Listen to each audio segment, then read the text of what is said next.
All right, y'all, the show that started it all is back on the air again, 8.5 years strong, back on a Tuesday night in Texas. Showtime, Bobby Chaff right here, the Iceman, Rodney Rodriguez, that's your man on the left. And we are indeed live and large in Texas, back again for another big-time show.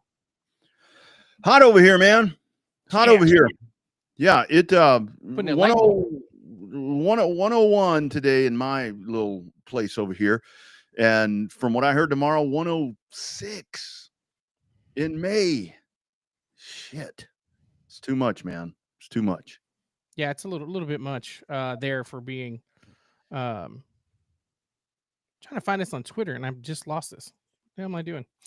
That's the joy of trying to do multiple tasking stuff. Yeah, it's part of it just because it's too damn hot, dude. I mean, that's crazy. Yeah, it's way out of control, and the whole thing is it's only going to get worse. And I think that's where I know that as we dive into the show, we'll talk about now into May with there's so much that's going on in May when it comes to the Indianapolis and the 600 and the Monaco, all of that stuff. But of course, there's a lot of things that are going on regionally and in different parts of the country. And with the reach that we have, I mean, obviously being based in Texas, there's a lot that's going to be going on here in the next couple of weeks and then kind of expanding out. So the next 2 weeks are going to be really, really, really busy. I think actually this week, and I've been out of the loop a little bit here, Bobby, so you'll have to correct me if I'm wrong. I think this week is kind of quiet. I think it seems like, because I know we got the triple crown throwdown and all that stuff around here. But I mean, I know you got the Cars Tour and the All-Star Race and all that. But when it comes to some of the local stuff, a little quieter this weekend, I think, getting ready for next weekend. Up north, the Triple Crown Throwdown and some of the other stuff. Comp Cams is running up at 67 and some other places kind of up in northeast Texas. So that area is going to be rocking and rolling this weekend. But I think the main focus, definitely, I think in the world of the short tracks, all eyes will be on the Cars Tour on Friday night on FS1. Without a shadow of a doubt, everybody's going to be watching that. That's a really big opportunity right there for the Cars Tour. And I know that it's going to be met with, what usually things are met with, because we see it all the time. But the thing about it is the way that series has grown, and they really have, because we've talked about it in the past so many different times, to where I think that they've done a really good job to pretty much keep that more centric to what the Cars Tour late model stocks have been. They haven't lit it. You will have the Dale Jr. influence and all that. And I mean, he and Harvick are going to be on the broadcast, and that's not surprising. That's not surprising at all. But the fact that you have, because that's about as grassroots as you're going to get when it comes to pavement. I mean, if you could get one of the UARA sportsman races on, I mean, I think that would be about as much better than you could get. But this is a big opportunity to really showcase short track racing, I think. I think it really is. When you have the combination of North Wilkesboro, we saw what happened on Flow when they brought back North Wilkesboro with the late model stock cars. Granted, a lot of it had to do with Dale Jr. racing in the Cars Tour late model stock races, but I think that definitely Wilkesboro has proved in a short period of time that they can be a major player in racing up in that region now. Because everybody wants to be there. That's the crazy part. Everybody wants to be there. The fans want to be there. The drivers want to be there. The owners want to be there. There's nothing better than being hoisted on that old ass lift jack up on top and given a trophy with a moonshine still on it. So everybody wants that. But the biggest thing, like we talked to Jared Fryer last week, I just hope and slightly pray to the racing gods that does not turn into a glorified shit show. Which a lot of times it does. I mean, a lot of times it does. And that's just to where, because everything is going to be so different when it comes to that. Because when you add national TV, regional TV, I mean, anything into this, everything is really expedited really quick, because you're running on a time schedule. I mean, they hand you a schedule. That was one of the main things that one of the first times that I was involved with something like that, to where it's like, we look at our race day schedules, and it's like, okay, 6 o'clock practice, 6:30 pack the track, 7 o'clock hot laps, or whatever the case is. You get the schedule at one of these races, and it's like 6:02 on track, 6:04 green flag, 6:07 exit track, 6:09 next class on. So that in and of itself to me is very intimidating. It's very intimidating, and there's going to be the media presence is going to be massive. And I think that this kind of works out well because I think a lot of people with the Cars Tour, obviously with the influence of the people that are now the principals in this thing, and now what Brandon Butterbean Queen has been doing, I think it's heightened a little bit to where I think they're ready for this. I think they're ready for this, and I think they'll put on a good show. I just hope it's a good show because what my worry is that you see it in the ARCA races to a certain extent where you've got, I won't even just narrow it down to young drivers. You have drivers that are on TV wanting to show up and show out, and sometimes they show out a little too much and they cause a little too much carnage. I'm hoping that doesn't happen. I'm hoping some of these veterans that are going to be running the Cars Tour, like I think a couple of guys may have decided to kind of, you'll see some heavy hitters that don't run the Cars Tour all the time going to end up trying to run the Cars Tour because they've been saving up their equipment and saving up their stuff to run Wilkesboro because they want to run with the prestige and they want to run with the the best of the best in mid-Atlantic stock car, late model stock car competition. So I'd love to see an old veteran guy just come up and just whoop their ass and put a showcase on them. I don't think that's going to happen. It's a shorter race too. It's only like 100 laps, isn't it? Mm-hmm. Yeah. And what I like about this is that it's going to showcase the kind of car, but the thing about it where it's going to be deceptive, and this will be up to where, and I am glad that they have the Cars Tour play-by-play guy that's actually going to get the opportunity. For an old washed up play-by-play guy like me to see that dude get an opportunity to call a race like that, even though I think he's done an ARCA race. That's he did an ARCA race and there was calls for him to be promoted in a hurry. Yeah. I think that's a really great thing because he's going to be able to, because you're going to look at those cars, and hell, they look like all the other ones. I mean, that's the thing right now to me with pavement racing that really kind of sucks right now. With dirt, you've got all the stock cars and all the different, the modifieds and all that. You look at whether it's a super late model, a pro late model, a late model stock, a limited late model, whatever the hell, the bodies are all the same. I mean, they all look alike to the naked eye because you don't know what to look for. And I think between having their play-by-play man in there and having Junior and Harvick in there that will be able to explain exactly what that car is. And I think that's going to be the coolest part for me, that car gets to get showcased. And I'm really looking forward to that part about that. I'm going to miss all this because I got to go see Nikki Glazier on Thursday night. So sorry, Nikki wins out. I'll catch that replay later. But it's Thursday or Friday, because it's on Friday. Oh, it's on Friday. Oh shit, I'm off. Okay, the race got moved to Friday night for Fox for FS1. Nice. Oh, okay. I thought now you'll miss the late model stock. I mean, you'll miss the pro late models. Oh, that's fine. I don't. That's okay. I mean, I can watch pro late models all the time. I mean, that's okay. Yeah, the late model stocks are the ones I really want to see. I got a couple of golf tournaments Thursday and Friday that I have to be a part of. I'm not playing, but I have to be a part of those. And then I've got the Thursday night thing. 9:30 will be that show at the ACL. I don't know if I can stay up that late, but I'm gonna do it. Well, there's the Reverend Whiskey 75 starts at 8:00 Eastern. Yeah, so you might be able to catch it. That should be on Flow. Oh yeah, no, we'll be down there by then. I think this is like my late birthday present. The wife gave me Nikki Glazier for my birthday, and I'm like, oh my god, thank you. I've never been gifted a woman. You know who she is mainly because of the Tom Brady roast, but she's pretty rowdy. She's pretty rowdy. She's unbelievable. That is actually, I'm not a comedy guy. As a matter of fact, I think most comics suck.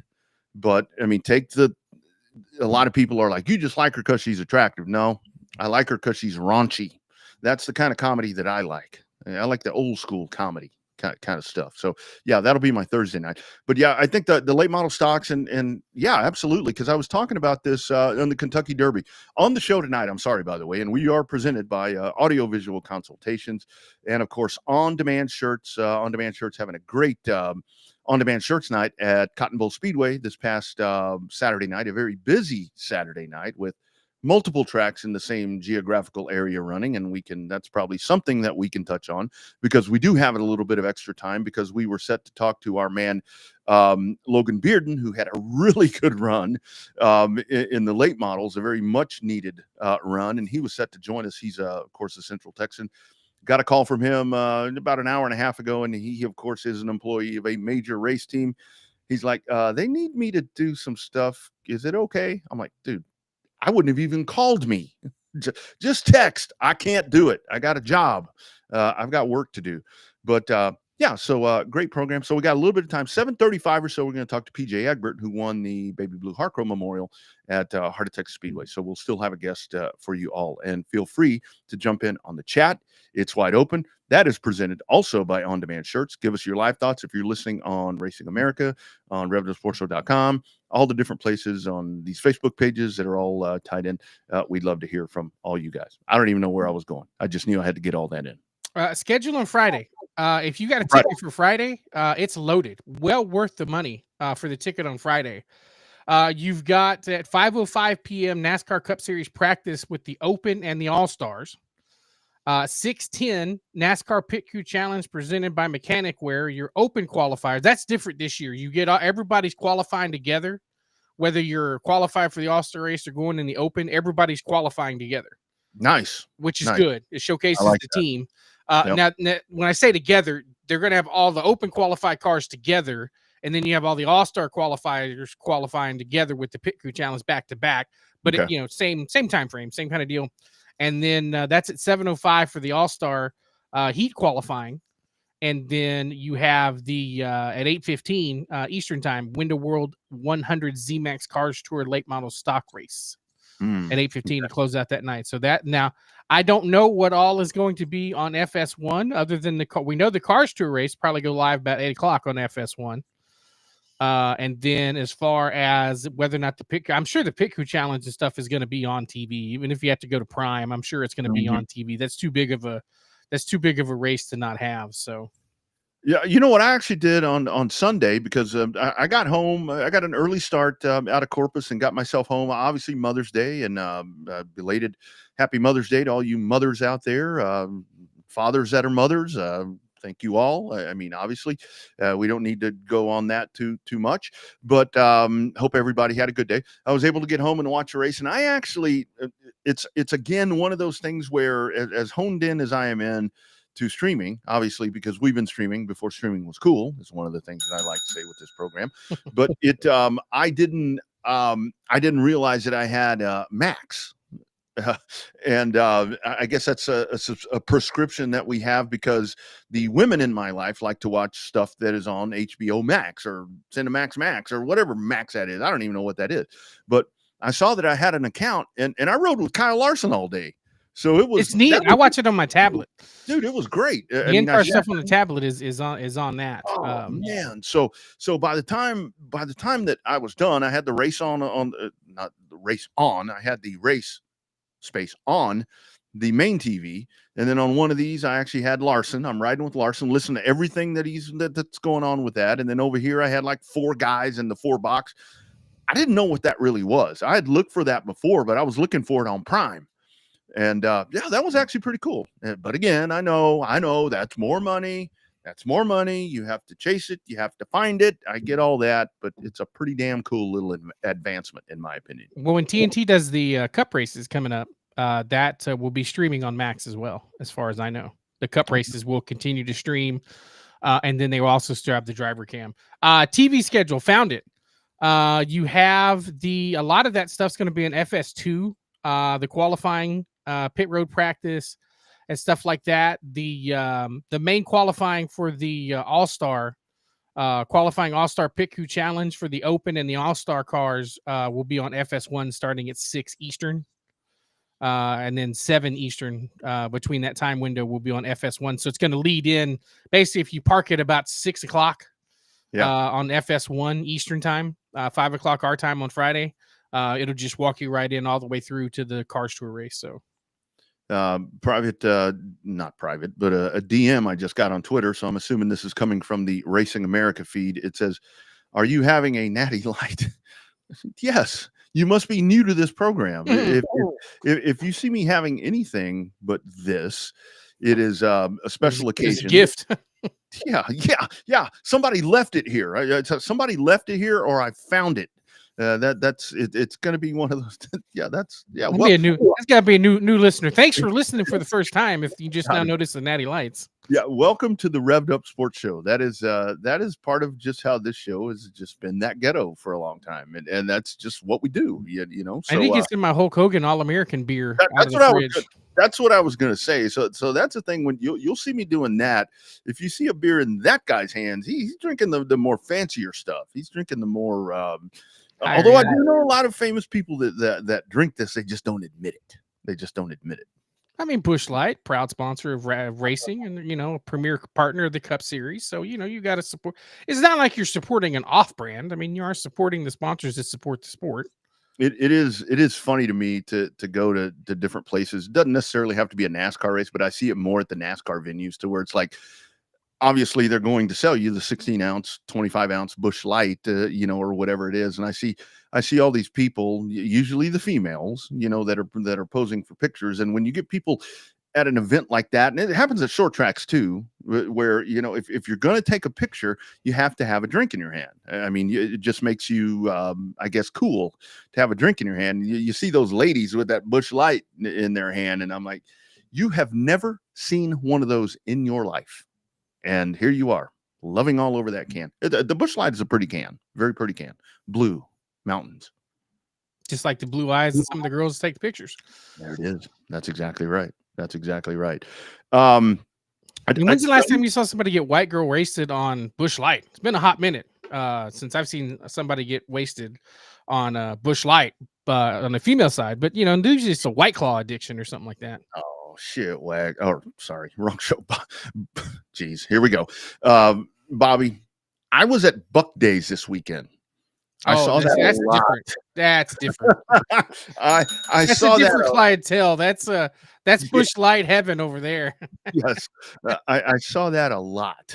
I saw that a whole lot. Saw a lot of racing people. I saw our lady Kyla Ross walked up on Friday night. I was really impressed. She's going to see Clint Black.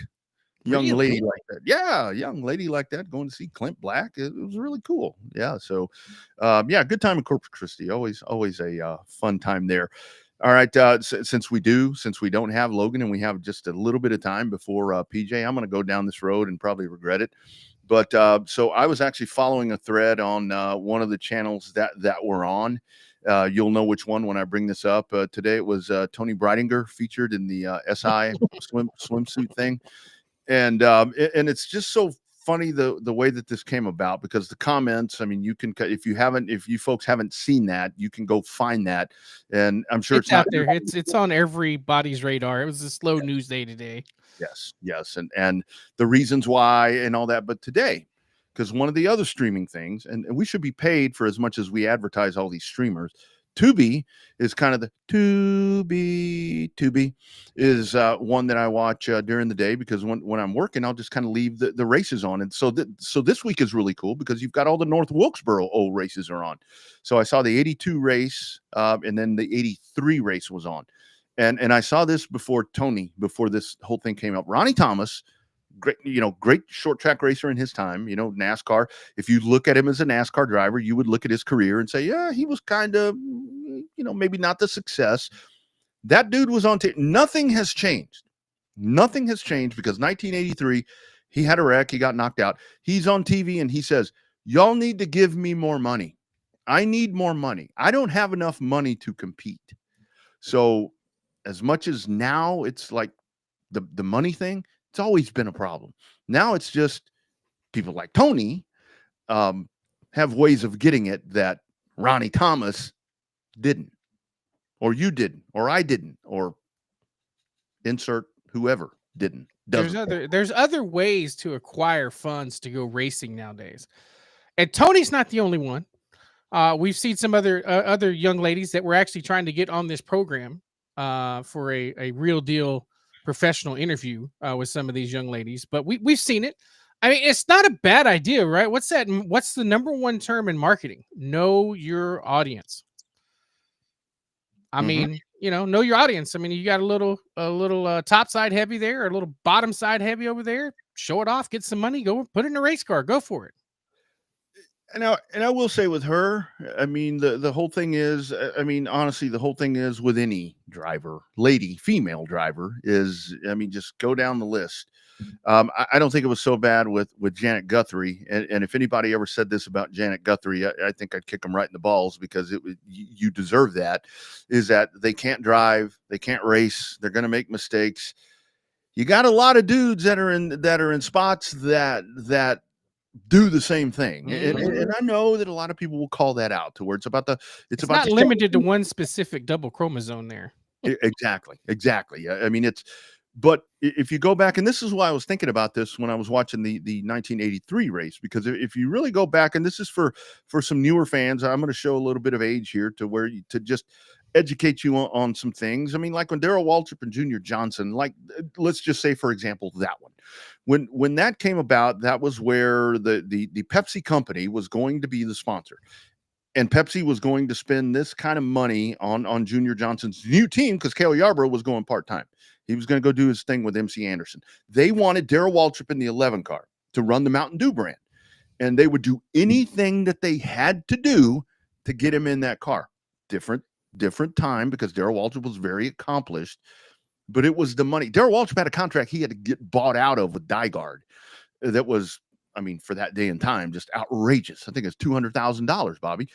Pepsi comes up with half of it. Junior Johnson comes up with half of it. They get this done. Junior Johnson gets his guy, and boom, the rest is history. So it's always been to where they pick their person. It's just that I think the criteria is a lot different, where it is frustrating.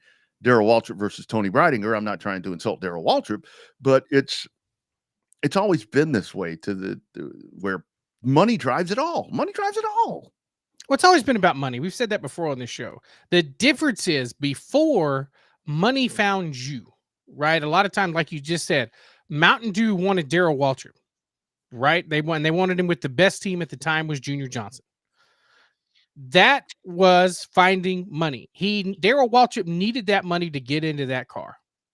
Now the situation is a little different, where you have heavily funded drivers, generally family funded drivers. And a lot of times the family funded drivers don't seem to have the amount of success that your average grinder does, so to speak, right? And that's why they get the silver spoon remarks. That's why they end up getting the spoiled rich kid remarks. And then you throw in a couple of female drivers. We won't name them all, that have access to money because they have access to looks and other assets that some of the other male counterparts don't. So they get a bad rap for that too, because they're bringing in alternative funding. But it's always been about money. It always has been. It still is, and it always will be. These cars don't go around these circles and roads, or down the straight lines for cheap. The difference is you don't see a lot of it in drag racing. I don't think you try to see the sexualization of the women and the female drivers in drag racing like you try to do with the circle track and road course stuff. Drag racing, it's like expected. You know, it's kind of they are. I mean, they're just as dominant as the men, and that's what's always been so weird about that to me. And you could go to the argument of, well, it doesn't require as much skill, which, I mean, that's not my argument. I mean, I can't do what they do, but I mean, the women that do that in drag racing, I don't know of an unattractive one. I mean, what Whitney Sports do, 350 something, 349, something like that. Yeah, and that's the whole thing. 1,000 feet. Yeah, exactly. And that's the whole thing about it with the females now. I mean, Catherine Legg is one. Look, I'm a Catherine Legg fan, and it has nothing to do with the way she looks. She's a really accomplished competitor. And the thing about it is, if you watch the whole progression of Catherine Legg, you know, with Indianapolis and the different things she did, but then somebody figured out that they were going to have her start marketing makeup or lip balm or whatever it is that she does. She's a beauty consultant now. And it's like, as that stuff starts happening, then here she is in Xfinity and trucks and all these different things, because those people are putting money behind her. And I think it's very unfair for her. I think it's very unfair for a lot of Tony Breidinger included, to where it's like they get thrust into these spots. Danica, the same shit, whether people want to admit it or not. She wasn't ready for Cup, but all this money that they're throwing, they can't put you in Xfinity for that kind of money, you know? So it's a double-edged sword, I think, for the ladies. No, I mean, I think that when you have somebody that's wanting to put a pocket back the Brinks truck up to the front of the shop and say they want to go cup racing, you're going to go cup racing whether you're ready or not.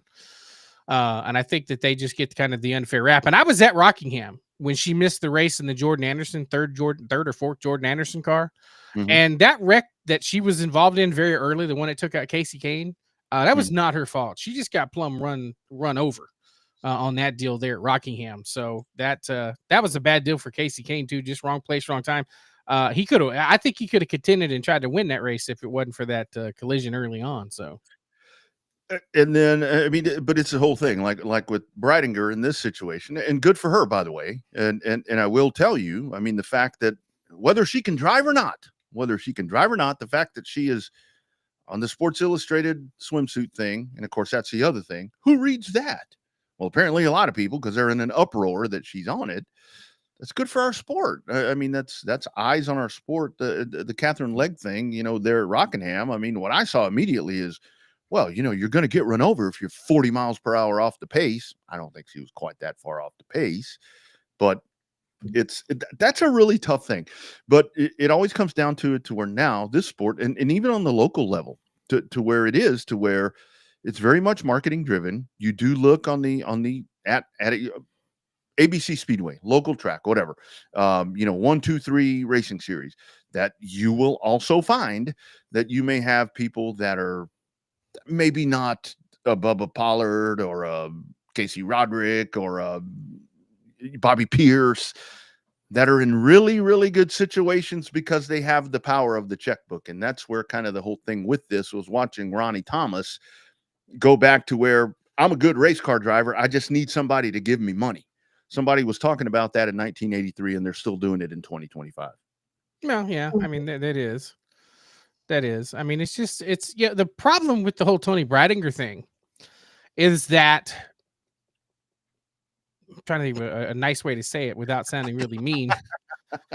And it's not against her driving. It's just that the problem is that it doesn't, I guess it doesn't matter whether or not you drive trucks or you drive in the Cup series. She's a licensed NASCAR driver. The problem is that there's still so many outside fans that think of the Cup Series as NASCAR. Like NASCAR is like the Kleenex when it comes to racing, right? When the Garage 56 went to Le Mans and Mm-hmm. they ran in that Camaro, it wasn't the Cup Series car, it was the NASCAR that was Yeah. running at Le Mans, right? It's the same thing. So McFarland's guilty of it too. He's running an ARCA car, but we running NASCAR at Talladega and NASCAR at Daytona. No, buddy, you were running an ARCA car. Yes, NASCAR owns ARCA, but you were running an ARCA car. You weren't running a NASCAR. You're not a sanctioned NASCAR driver yet. Hold your horses. So Mm-hmm. I think that the NASCAR gets more of the bill for it with like the Tony Breidinger situation. The trucks don't get jack out of it. Nobody gives a shit that she's a truck racer. Everybody just knows there's a NASCAR racer, and everybody thinks if you're a NASCAR racer, you run on Sundays. Yeah, exactly. I'll tell you the one that I am the most, and other people are too. Other people are too, but yet there are a lot of people that embrace it because I've seen it firsthand myself. That this dude actually has fans is Malcolm in the Middle. I mean, that guy. I'm like, really? I mean, you're a fan of that dude? What, from his show? Yeah, he had cheers during the intros there at Rockingham. I saw him at I get hell, I don't know where it was, Coda, Texas. I don't know where it was. There were like people that were wearing the shit, and I'm like, okay, but you don't like Catherine Legg, you don't like Tony Breidinger. I mean, I get it, I get it, but people do. At the same time, he falls into that category. He's just kind of my best example to where now that's a dude to where when I think about people, that dude wasn't a race car driver. I mean, at least these other people, at least these ladies, were race car drivers. And when it comes back to the females, I mean, think about it. We talked to Shauna Robinson on this show. That girl was badass in her day. She never had the chance. Anytime that she got the chance, she was driving shit. I mean, our lady Robin McCall here from San Antonio. I mean, that girl, if that girl would have had, I don't know, back in those days, I don't know what would it have been, Wood Brothers or Junior Johnson or one of those things. She drove those JD Stacy Buicks a couple of times, but it was always the kind of the shit car. I mean, I think she'd been exceptional. But anyway, the Tony thing is just kind of funny. I mean, say what you want to say about it. I mean, That's just racing. That's racing now. That's the way it works, unfortunately. At the end of the day, most of the time, except in the case of Gary Ballou, nobody really cares where you get the green paper with the famous people, the dead famous people on it. As long as you have it, nobody really questions why you get it. It was that way back in the day, and it's that way now. Yeah. If you go to Raising Cane's, which we all have, great food, great chicken strips, great sauce, great all that stuff. If you go to Raising Cane's, for the most part, depending on where you are in the country, because it's one of those cool places to go. I mean, who's in there? I mean, what's that demographic? It ain't the Lubies people. It's not the Furs cafeteria folks. It's that demographic that can buy into Tony Breidinger. And I thought you were talking about the Flavor Flav on the window down here at the one local one here.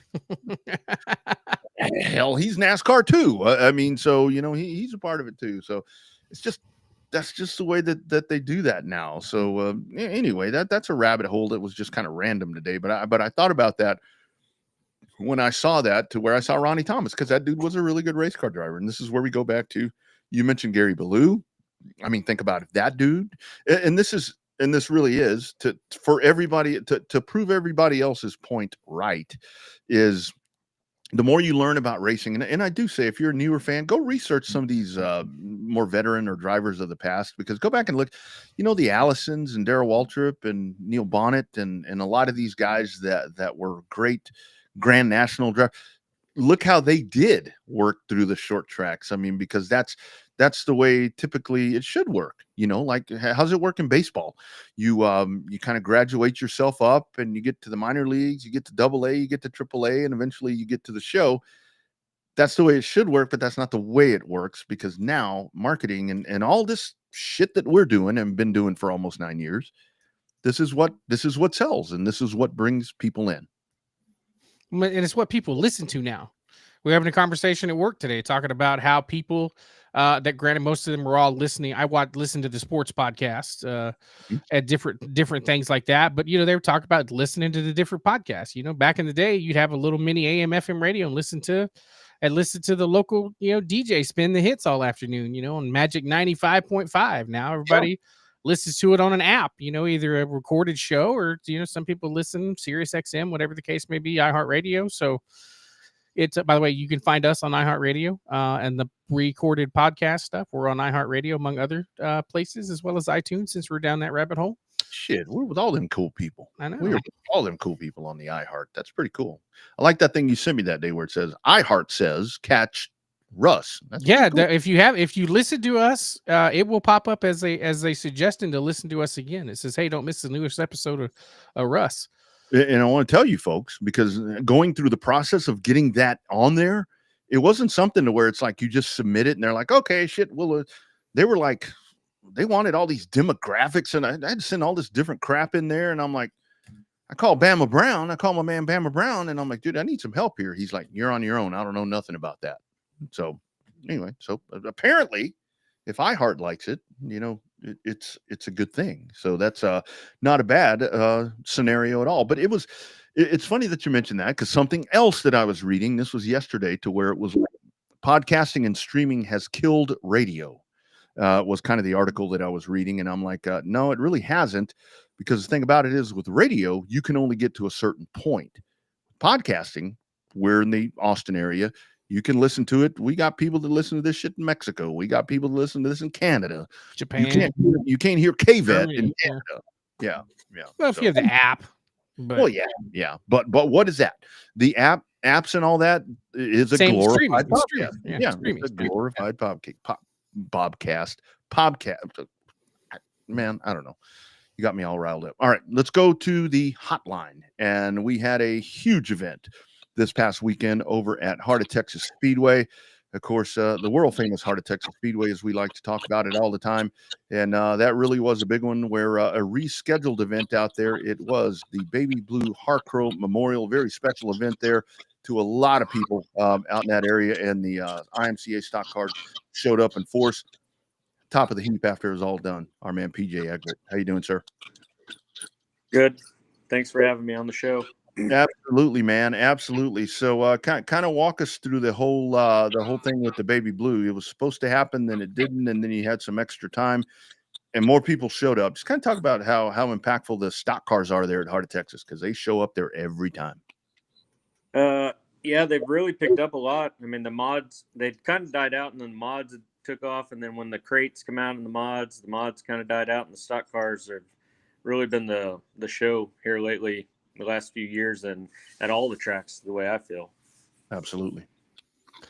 Yeah, it seems like it's gone in with the rise of the factory stocks. You've seen a rise in the stock cars. Not that they're directly correlated, but like you said, you see some of the guys move from limited mods and sport mods over to factory stocks, and you've seen some of the mod guys kind of migrate down to the stock cars, because the stock cars is, what one of the good things is that for some people in the grandstands, it resembles something that they remember driving on the street, with some of the with the metric frames and the metric bodies, and some of the newer Camaro looking stuff. So I think that helps out a little bit. But where's the wave on it right now with the stock cars? Is it on the top about to crash? Is it right in the middle? Where's the wave at for the stock cars at the moment? I feel like it's still at the top, and it's still got a lot of room to go. I mean, that show is probably one of the biggest shows in Texas, if not the biggest show in Texas for stock cars, which is super cool that Marcus is doing this, in tribute to his mother, and it's an annual deal, and we're grateful for it. Nope. I think he might have froze up there just for a second. No, I think we got him back. So kind of talking about that. So let's talk about that. You obviously there with that race. It's so special to everyone there around Heart of Texas Speedway. The Egbert name yourself. You kind of mesh those two together, and that's a really big, massive event for that racetrack. Oh yeah. Our family's been winning there for years. We're just grateful to have somewhere local, and that's literally our closest track to home. I mean, it's about 80 miles. We used to have Clean, which is Texas Thunder, that shut down and turned into a super Walmart. It was a bummer to lose that track because it was really in our backyard, but Heart of Texas is pretty much our home track. So explain the family tree. I know that when we go and announce, especially at Cotton Bowl, or when Rodney used to announce in Waco, man, there were Egberts all over the place. Do the best you can to break down that family tree for the rest of us, so we kind of know what's going on and know who's running what in which class. Yeah, there's quite a few of us. I mean, it's family legacy of all of us to race. My Uncle George is the 70 style. Damn. Oh man, there it was. See, that's something we don't need to know, Bobby. I guess not. That's Satan is telling us to not know the Egbert family tree. Yeah, that's something we don't need to know right there, to where you ask him something like that and it's like, boom, we lose him. It's like, okay, that's to be kept secret. Let's see if we can bring him back on. We might be able to get him audio only. So let's try this again. PJ, we have you audio only, my man. Okay. Okay. So the way our family tree works is George, he's my uncle. He's the number 70 car.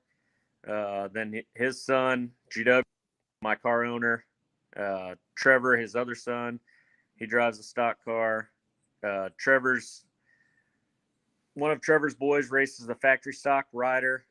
GW's son, Cade, who drives a junior limited. My son used to drive a junior limited. He doesn't race anymore. And then there's me. I'm George's nephew, GW, and Trevor's cousin. Yeah, absolutely. So PJ, I do want to ask you kind of back to the whole thing about the stock cars.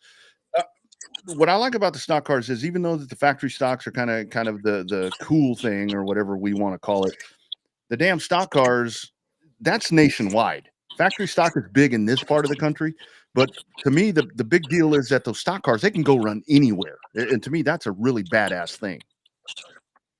Yeah. I mean, it's always good that you can have a race car or class that you can race anywhere in the country. And it's good that, IMCA has the rules straight across the board. I actually drove a factory stock for the first time like a week ago, and I'm not a big fan of them. Really? Oh, wow. But just because the adjustability and whatnot. I mean, they're similar to a stock car, but I mean, there's way more adjustability and drivability in a stock car, in my opinion. Mm-hmm. Yeah, so PJ, talk about that the fact that you can go all the way up to say the Nationals in Boone and race, all over the country. I mean, is that aspirations that you guys have when the time comes, or do you guys prefer to run local, or what determines when you guys race? I know you guys run mainly at Heart of Texas and then down at Cotton Bowl. Yeah, mostly like we like to chase the money races, to help cut costs with racing because racing's so expensive. We went to Boone last year. My cousin was in the Mopar car, and he had a really good run. Fell short of making the show, only by like a couple spots. But yeah, we like going to Super Nationals. It's just such a long drive. I think it's like 900 miles. Damn.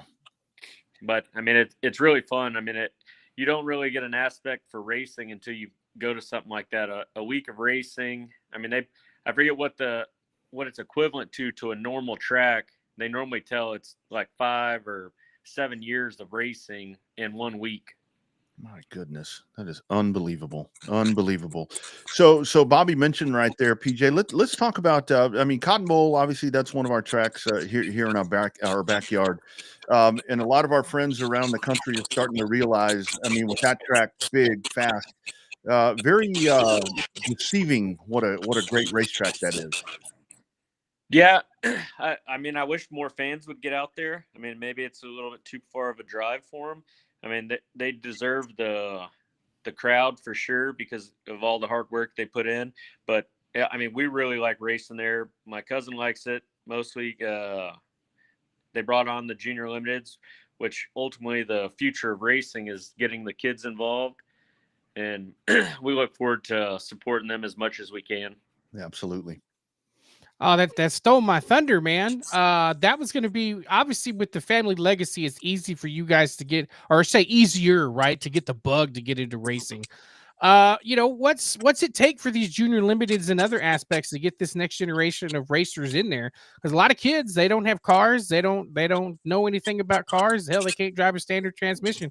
What's that key? Is it kind of go-karts into junior limiteds? What's the path that you think would get the most next generation of kids involved, in your opinion, PJ?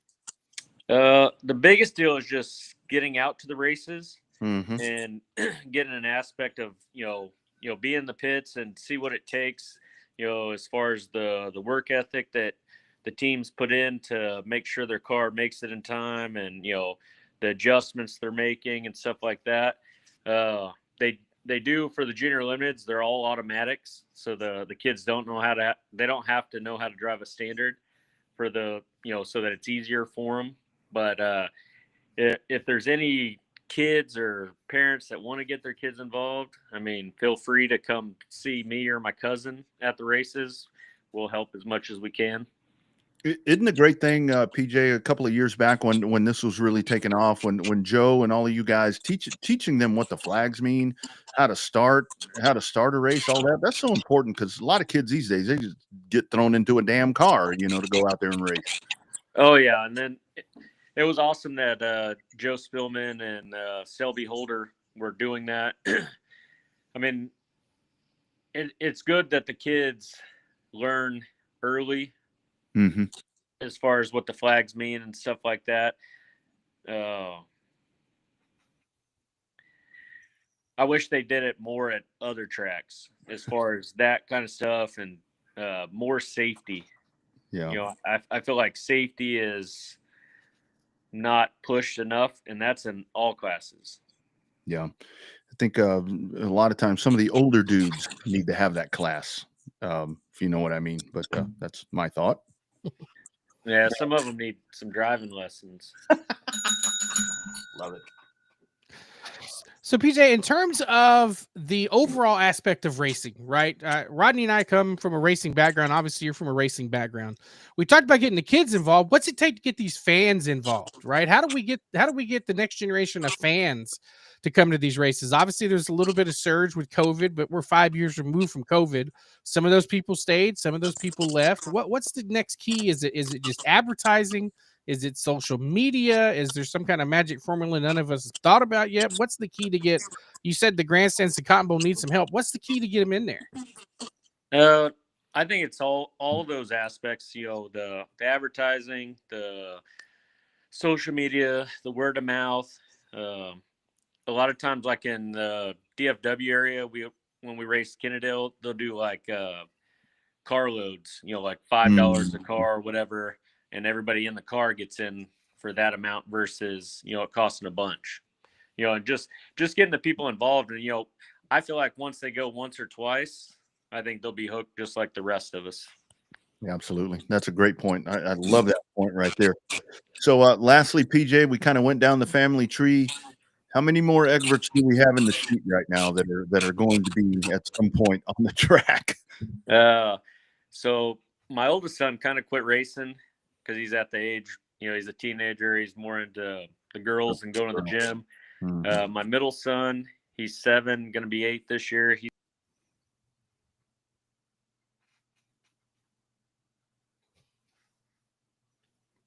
Oh, lost him for a second there. It's the family tree. Every time we ask about the tree, the phone dies. I tell you what, there we go. We got you, PJ. I tell you what, I think that's what it is, dude. It's like every time that the family question comes up, let's try to pull him back out. There we are, and we'll pull him back in again. PJ, we got you, man. Damn. What is it with the question right there, man? I think, is it like a need to know basis? We don't need to know. I think that's not like a mob family. I mean, they're good guys.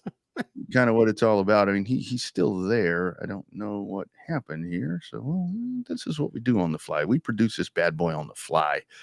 So yeah, all that's there. And damn it. Well, I guess we'll have to get that later. Rats. Every time. Family tree, every time.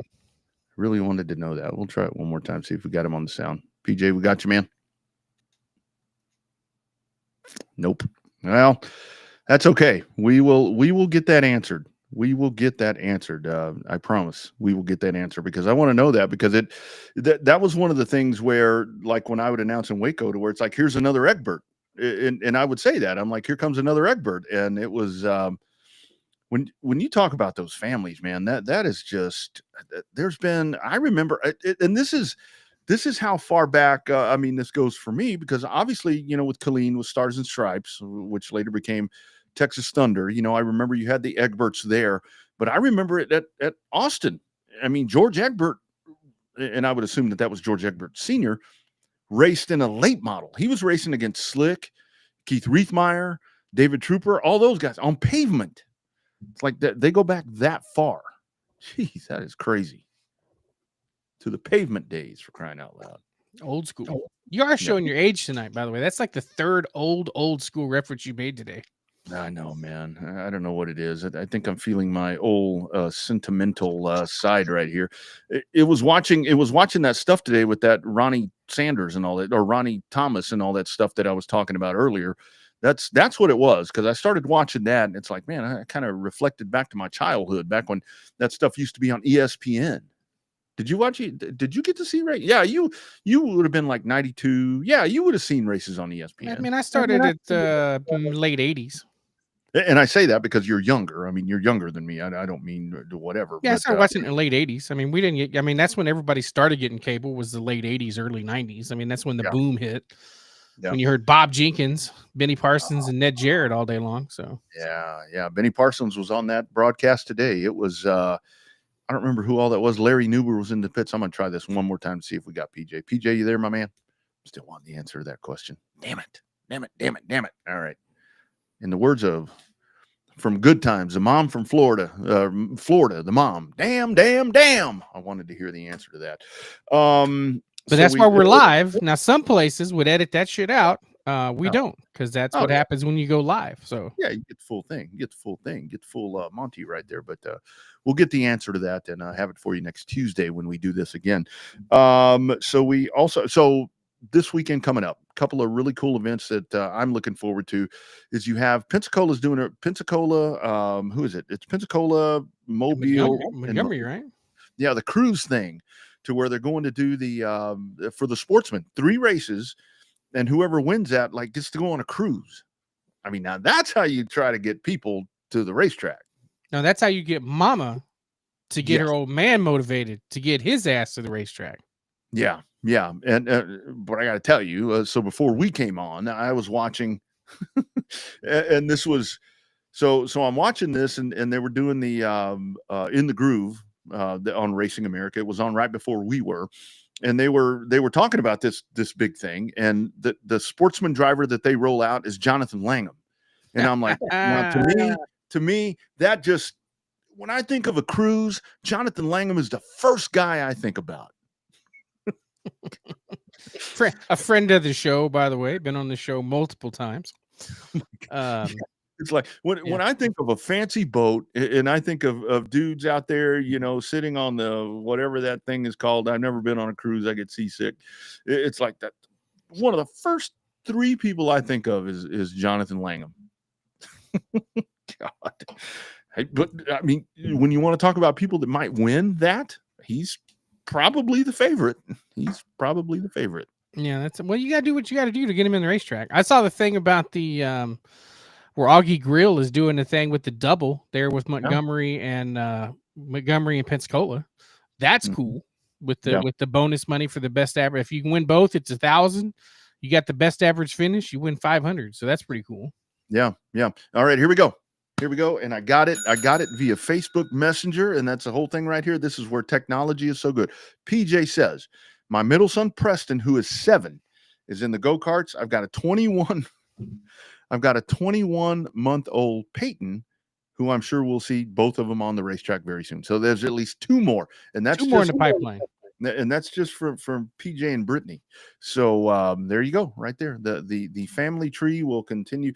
The Egbert oak tree, or whatever that you would look for to find that for racing in this area, it just has lots of limbs. It has lots of limbs, Bobby. Well, I mean, most racing trees do. I mean, they're anchored. Every area has their anchor family. Absolutely. Right? Like you got in Central Texas, like in mid-Syntex, your Waco, Killeen, Salado, right, all in there. You know, you got the Egberts, you know, down in Corpus and all that. You've got the Whitakers and the Micklenchecks down there. Austin, what do you got? The Wallaces, the Umshides. Yeah. You know, that kind of group there. Kind of, and then in DFW, there's so many. Just you can't even begin to name all the legacy racers and families up in the DFW area. Oh man, it's crazy. It's crazy. PJ, thank you for joining us. We'll do it again. We will obviously do that again, and see, it's what it's all about. Let's keep dirt track racing alive in Central Texas. That's what it's all about. I mean, because that's kind of the home base for us, and that's why we've done this, to not only to lit our folks, because we hear from a lot of people that are like, we didn't know that the factory stock thing is the one thing that I get so often, to where it's like people will reach out to me and they're like, can you tell me what a factory stock is? I don't really understand. And that's why a lot of times we try to push them over to Race On, to where it's like, you know, with the big one that's coming up. I mean, this is going to be a huge event that's going to be coming up, rescheduled. I think I have a graphic right there. Boom, there it is. $30,000 to win. It's coming up. When we were talking about the next 2 weeks, Bobby, that are going to be even really big, this is another one of those rescheduled races where I think that's only going to bring more people in. Like we were talking about the Baby Blue. I mean, this thing here is going to be outrageous. And I think we'll really need to dive into this and break this one down, maybe even do like everybody else and run a poll of who's going to win. And, you know, because I think this thing, you make the show and that's a win for a lot of people. Yeah, I was talking to Dalton Faulkner about it on Saturday down at Texana, and he's looking forward to it. Obviously, one of the perennial heavy hitters to try to get a W down there, or up there, I guess, technically in Boot Hill from where we are. So it's going to be, you know, it's funny. Like even when we were doing the World Outlaw show with the factory stocks on Friday night, when you mentioned to regular dirt fans, you know, granted, there, you know, your World Outlaw people there, you got the racing fans that are there, then you got your sprint car fans that are there, and then you got your hardcore World of Outlaw fans. Yep. Right. And they all love racing, all 3 of them, but a little slightly different. Right. But when I mentioned that these cars are running 10-inch asphalt pull-offs on an 8-inch wheel. These people were losing their minds. Like when I walked out of the tower, I had people tell me those cars were just on slicks, like super late. I was like, yeah, super late model asphalt pull-offs, slicks. They're like, no way. With the races that they put on and the races they have and the competition so close. I mean, it's a unique beast. But like you said, I think that's where the appeal of the stock car is, because, granted, there's not a lot of races that pay $30,000 to win in a stock car. Yeah. Yeah. Oh, don't forget our friends over at Marshalltown are doing Castrol Night in America too.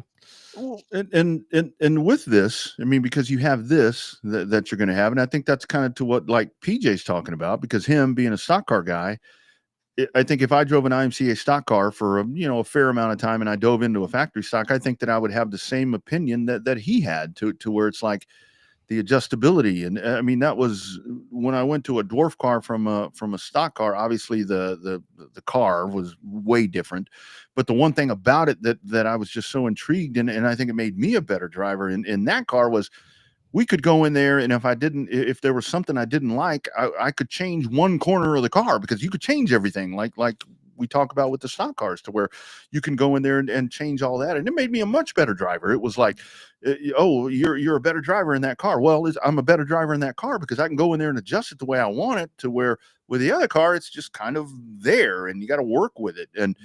But to the factory stock, so you've got this, what we're showing you right here, the huge event at Boot Hill rescheduled.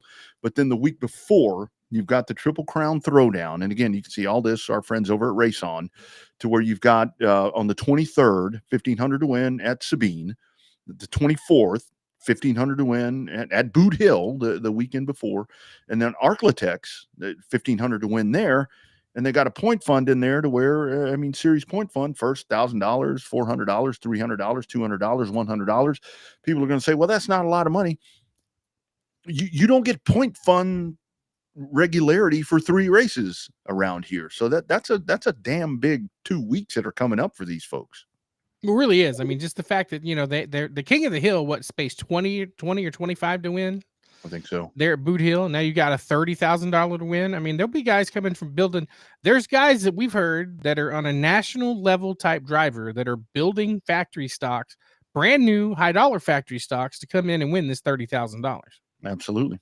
Absolutely. And they range everywhere from USMTS guys, late model guys, Lucas Oil guys. Some of them are rumored to be coming. You never know who's going to show up till they actually get to the gate there on race day. But there's some heavy hitters. They're supposed to be building factory stock specific cars just for this upcoming race. And the race is that pay a lot of money. Texana announced with our buddy KR, they're going to end up having a $5,000 to win factory stock race down there. That's good money for factory stocks down in South Texas. And I'll tell you that's really the thing about it with the factory stocks is that you always have these races. I mean, just random weekends, random whatever. I mean, it doesn't have to be, it's not, obviously with the Triple Crown and with what we're talking about there, Boot Hill the week after, to where those are marquee events. But you find, I think tracks that are paying $1,000 to win on a regular basis, like Texana is, tracks that are doing special events like that to pay that kind of money. That's what this class does. And that's, I really look at this past weekend here in South Texas, for example. I think that your car count there with the factory stocks was healthy. Marianne had a healthy car count. The Race Ranch had a healthy car count with factory stocks. And that's like all, again, this is Texas, so we're kind of talking differently here. That's a 400, 300 mile radius right there, where you had 3 tracks running simultaneously, and they all had a healthy car count in that class. And that tells you just how inundated we are with the I-37 this week. They're going to blow it out of the water because nobody else is in the region is doing that. Because to me, that's kind of the 4 tracks. And when I say there wasn't a lot going on this weekend, you got a super late model show that's coming up at Texarkana and the Revved back to back. Now that I would go to if I didn't live on the road all the time and actually have a weekend home. Oh, you get the weekend off this weekend? Oh, good. I'm home. I am home. I'm home for the All-Star race. That's interesting. Yeah. Why? What's going on? No, nothing. Just weird to see you at home. That's all. Oh, I thought you had a couple of girls lined up or something. double date or something. I was getting excited. Well, hell, I already know you're out on Thursday, so I have to plan something. Got to plan something around the late model stock car race on Friday night.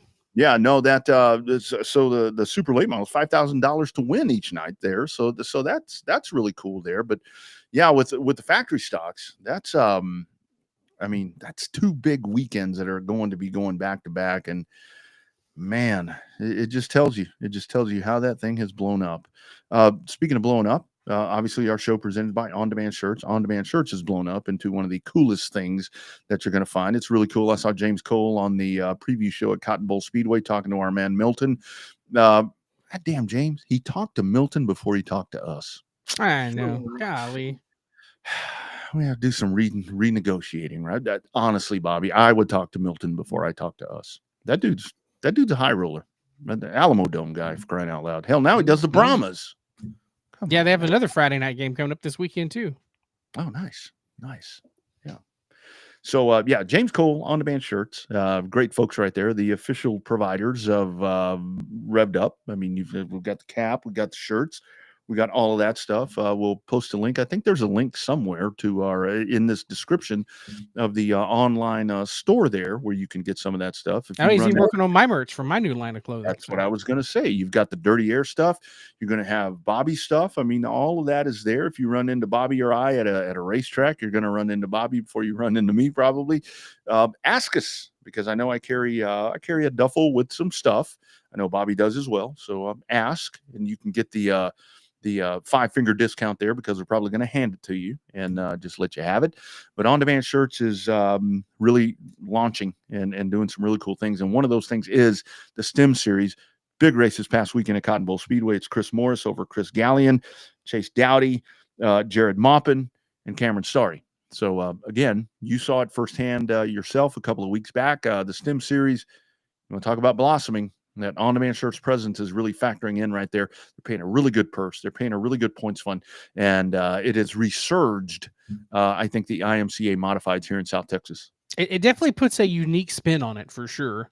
I wish there were more than 10 races, but they're open to working with each other, because they had to change the Sunday race, the Saturday night race rather, at the race ranch to the Sunday afternoon show, part of the doubleheader that Owen and them are doing down at the race ranch on Memorial Day weekend. They because there's an all-star tour racing across North Texas and South Mid Texas. I think it ends up running in Waco on Saturday. So they ended up moving that race from Saturday night to Sunday. So they're not oblivious to how everything works with some of the IMCA guys. I think that's going to do nothing but get more cars down in Corpus the next Stims race. Mm-hmm. I think so too. And if you get the opportunity, so when is the Stims race at Corpus? The 25th, whatever the Sunday of Labor Day is. Yeah. Perfect. So if you get a chance, because I know I did last year.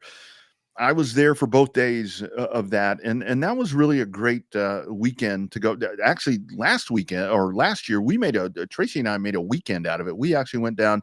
We stayed on the island, kind of did some cool stuff. Of course, everything started later, so it was a matter of Indianapolis was kind of jacked up, because remember, the weather was a factor. Raining, so, yeah. Yeah. So that is really a cool thing, because you can go down there, really enjoy that time away. We took the dogs, we did the whole thing with the condo, and then we had racing on both nights there at the race ranch. And the thing is that's really when you feel that Corpus thing, because that's the 2 nights of action right there. And now you add Stims. I think that's man, that I wish now that weekend I'm not in town. I get back on Sunday, but man, if I could get down there, but that's a long way. I got to be in Fort Worth. I couldn't get to Fort Worth to Corpus. I mean, I guess I could, but I just can't do that to myself. But that's a good weekend to go down there and enjoy that 2-day show, because it's always a great time at the race ranch. Yeah, it's Sunday. Let me see here. Sunday, the 26th. No, Sunday the 25th is the next Stims race down at the race ranch. So yeah, that'll be a good show. But yeah, Chris Morris with the win right there. I did post this on Facebook, to where I really would have liked to have seen right there towards the end of the with some of the cautions that happened. I think they ended up having to knock 5 laps off of there. I heard HE, we're 15 laps. I kind of heard that in the background there when I watched that. But I would have liked to have seen Jared Maupin in the second spot. I think that he and the handyman there would have had some kind of race to finish this thing out, because Maupin was driving through there pretty good. But again, I mean, Chris Morris, that's 2 in a row for him. He won at your place, didn't he? Yep. There you go. There you go. Defending series champion as well. Boom. There it is. He is doing it to it. Let's see. What else do we have? We talked about all those races. Yeah, we talked about North Wilkesboro. I did want to play you a little bit of sound. I'm sure you've heard this, but this is very funny to me. You know, with when it comes to Earnhardt, ECR and all that, did you hear our man AJ Allmendinger? He was not very pleased. Yes, this was him as his motor expired.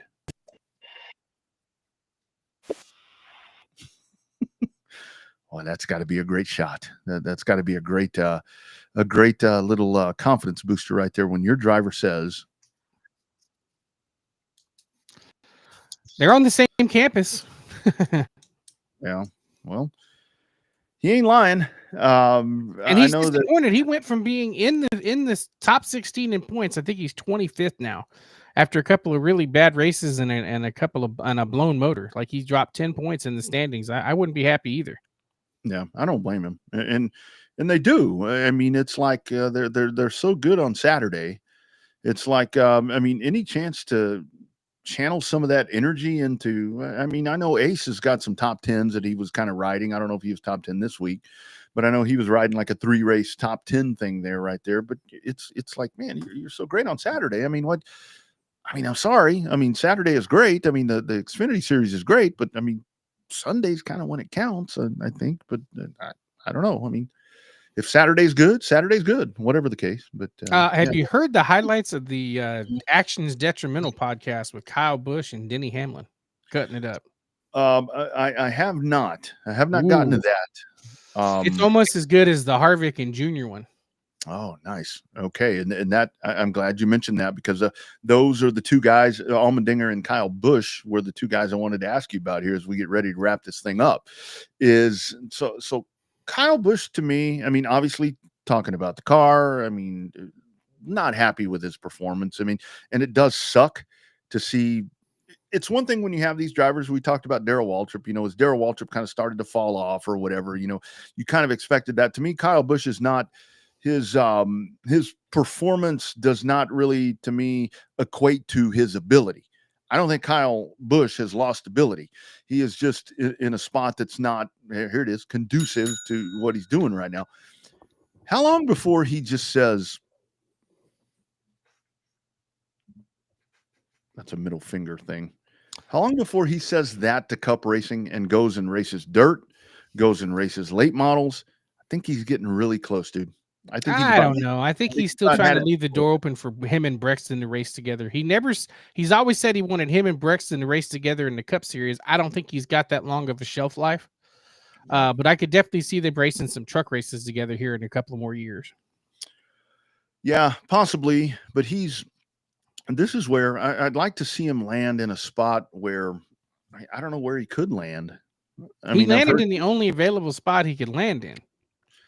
That was the whole thing, you know, and this is where I was really going to, before the sponsorship for Denny Hamlin came about with who do you pick up? Progressive. Before that came up, I was really starting to think that there was some sort of conspiracy or some sort of whatever happening there with Coach Gibbs, to where he's got this anchor driver that's going to be, you know, just like Kyle Busch was for him, but you can't find a sponsor. And that's what we were starting to hear with Denny, to where it's like, Denny's all this, whatever. He hasn't won a championship, but he's done every damn thing else. Going to be a Hall of Famer, but we can't find him a sponsor. And I really thought I was about to cry foul, and then Progressive came along. And I'm like, okay, I can't hit that take. Well, technically, they didn't find him a sponsor to start the season. Progressive was not on that car the first couple of races. I know. And that's where I go back to it. I don't know, man. I'd love to see Kyle Busch in a, I don't know, something 2311. I mean, a track house, something to where he could compete, somewhere other than a super speedway. Because that's not the track house is on top of the world right now. Well, that's true too. And I will tell you one other thing. After seeing it firsthand myself at COTA, and firsthand even more, Bobby, at TMS, you better hold on to Daniel Suarez, because that dude right there is doing a lot. I mean, the Mexican heritage crowd, mi gente, TMS, dude, 5,000 times more than Coda. I was so surprised. Even the guy that I was working with, he was like, is this a really heavy Hispanic crowd? I'm like, dude, yes, which is weird. So comparatively, yeah. So anyway, one of the reasons the stands were so full over there. But yeah, Kyle Busch, man, I'd love to see him in a good spot because he's just kind of wasting time at this point because that equipment ain't getting no better. Ain't getting no better. It ain't getting no better. Getting more pissed off by the day, it seems like to me. Well, and you get pissed off, you start losing your drive. Start losing your drive, start losing your edge. And once you lose the edge, if you're Kyle Busch, that's it.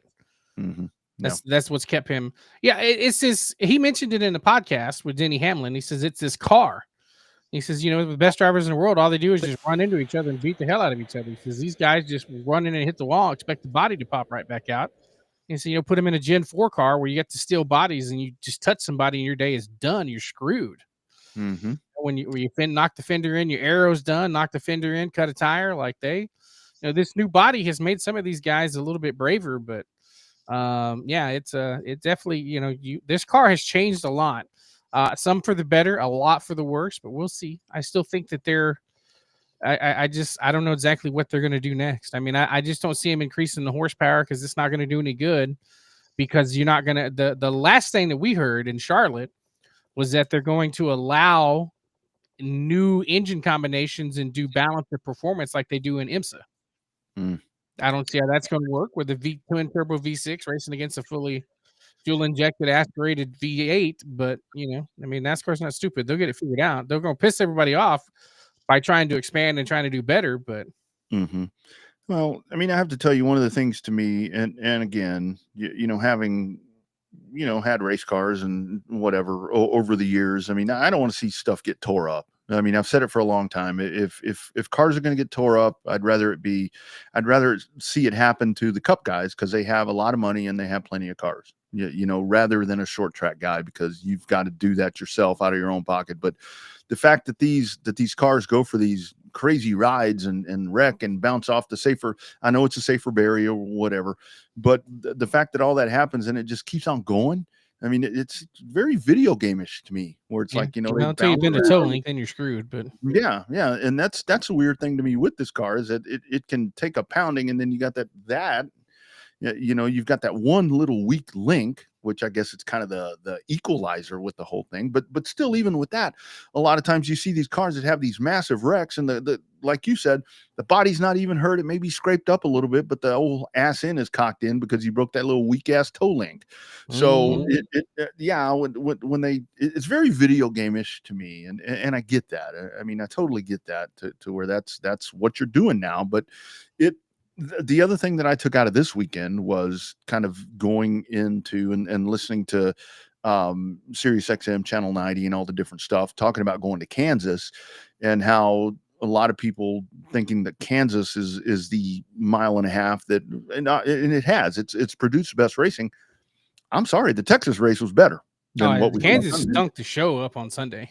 Horrible, wasn't it? And that's where it's like NASCAR not intentional. I mean, it's not intentional, but it's like as many times as we've talked about throughout the years to where it's like NASCAR can't get out of its own way to where it's like, okay, you have a race at TMS that, you know, I would say 60% of the people thought was good for that place. And then boom, here we go. We are going to a home run. We are about to jack this sumbitch out of the park. You go there and it sucked. It was, I mean, you know, it not just because it was a Kyle Larson benefit race, but I mean, the racing throughout the field was just shitty. It just wasn't very entertaining. Either that or Texas was just that much better, and you go back to back, and because Texas was so much better than intended, that it made the racing in Kansas even worse. And I do think that Texas is coming into its own. I mean, I think that I heard him talking. I've heard treacherous. I've heard it compared maybe a little bit to Darlington, to where you have to race the track and all that. And that's great. Just leave it alone. Let it weather itself in. And then maybe, you know, it gets back to where it needs to be. And I don't think I've heard a lot of, you know, folks talking about going in there and reconfiguring and doing all these different things. I don't think that TMS and just kind of the financial status of it, not that it's in any sort of financial problem, but I don't think that anybody wants to spend billions of millions of billions of dollars to go in there and reconfigure that thing right now. I think we'll just leave it like it is. I think it's kind of the whole After mindset. the last 2 races there's no reason to touch it. Absolutely no reason. And kind of the other part of that is going to Wilkesboro. I think that we need to prepare ourselves with the all-star race. I don't know about the trucks. I don't know about the late model stocks. I don't know about the pro late models. Like we talked about, that could turn into a regular short track race. But having these aspirations that we're going to see this amazing short track race, you might end up with like what you had at the Clash. You might end up with what you had at the Clash. That's what you're going to have. The short track package is garbage on this next gen car. This car's not made to race like that. I mean, it's just not made to race like that. So, but the car's not going away. I'm sorry, the car's not going away. It's not going anywhere. They may end up changing the body a little bit, but they're not. That core chassis is not going anywhere. No. Isn't it weird that after all these years, we're sitting here talking about that the good races are some of the ones on the 1.5 miles? It's crazy stuff, man. The 2 best races of the year were both in Texas, COTA and TMS. I agree. High limits last night. Rico with another win. Did you see that finish? Did you see that finish? Stole that one. And in the words of our friend Zach Clark, picked his pocket. Yeah, man. Big time win right there for Rico, as he's got himself a little something going right there. I don't mean to use little. I mean, I just mean he's got a little bit of a roll going on right here as he wins that one right there.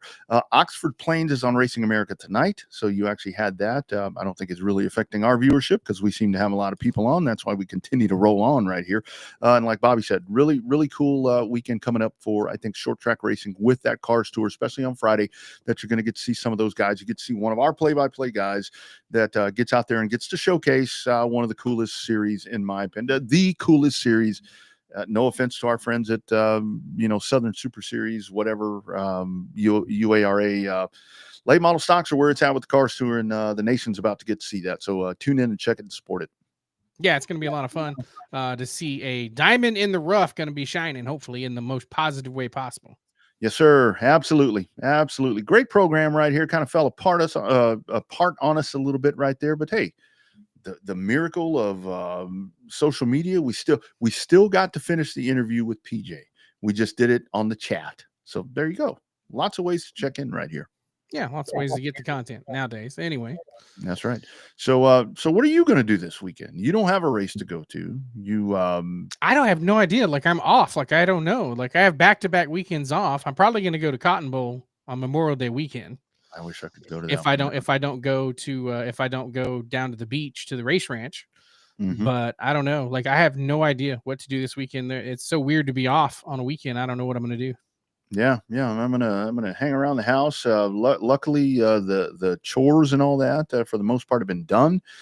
We had a great weekend. The in-laws were in over the weekend, so we got to spend time with them. One of the reasons I wanted to get back on Sunday, just to spend some time with them. So got to do that. Gonna hang out. The race starts super late on Sunday. It didn't start till like 8 o'clock Eastern. It's late. Yeah. So that's a good thing. I don't know why, to me, it feels like it's Memorial Day weekend when it's really not. I don't know why I kind of have that feeling. Nah, not really. I don't have it yet. Yeah. Speaking of Memorial Day weekend, enjoy the day on Sunday. We'll talk about it more next week. But when we talk about the greatest day in racing, which you start out with Monaco, then you got the 500 and then into the 600. This is the last year Monaco is going to be a Memorial Day weekend for like 4 or 5 years. That's right. Oh yeah, that's going to be weird. It's going to be weird to have Monaco the week after. Yeah.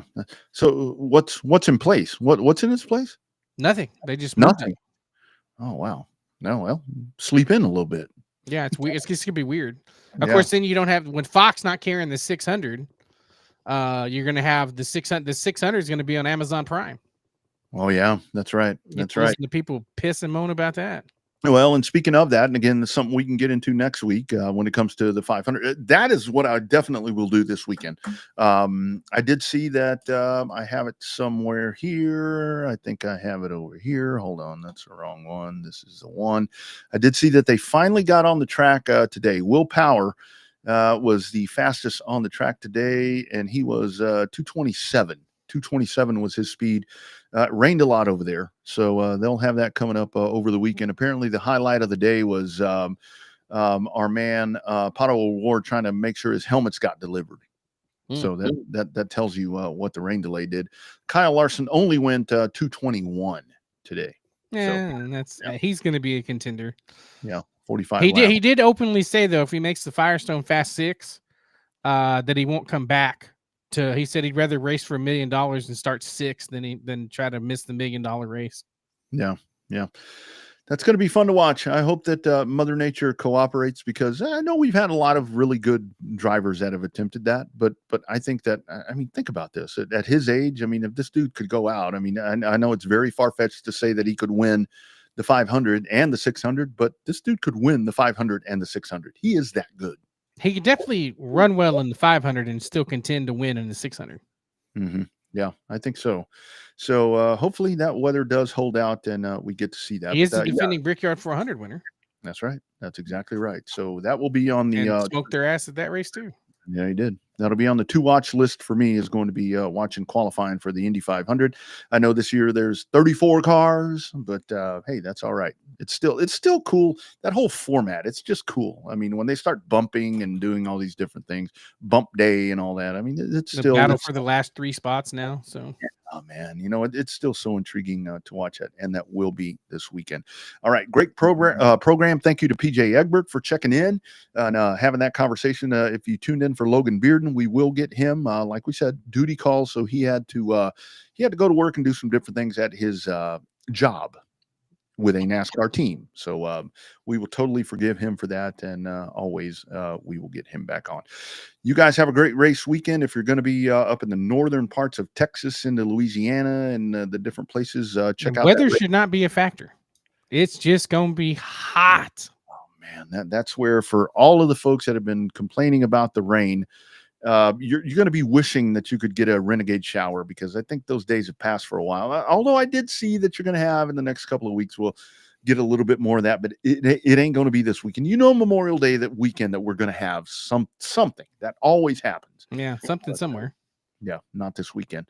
All right, you guys, be sure and follow on the socials. Bobby is at Bobby Chaffee. I'm at the Rodney R. Be sure and check in with us there. We'd love your comments. Check out the Revved Up Facebook page. Check out the Revved Up X page. Of course, Racing America. We know we're not on Race On, but you can kind of funnel everything in together right there and have some great conversations there. We'd love to hear from all of you. Final thoughts, Bobby, as we'd put a bookmark here on the end of another Tuesday program. Well, I think there's some good stuff happening. Obviously, you know, the fact that you can watch racing every single day of the week now is a good thing. But this weekend is going to set up for big things coming up for Memorial Day weekend. Obviously, it's one of our favorite races of the year.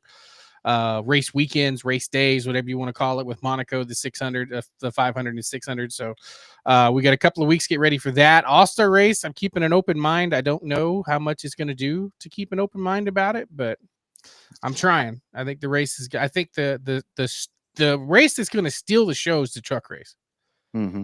As long as you don't rain and they get qualifying in, you get your fast guys up front. I think you're going to get a chance to have a show stealer rather there with the truck race. Hopefully, the late model stock cars. There's going to be a lot of excitement for that. I have a feeling there's going to be too many people trying to show out, turn into a wreck fest and a shit show. And then, like I said, I'm trying to keep an open mind for the All-Star race, but that's hard.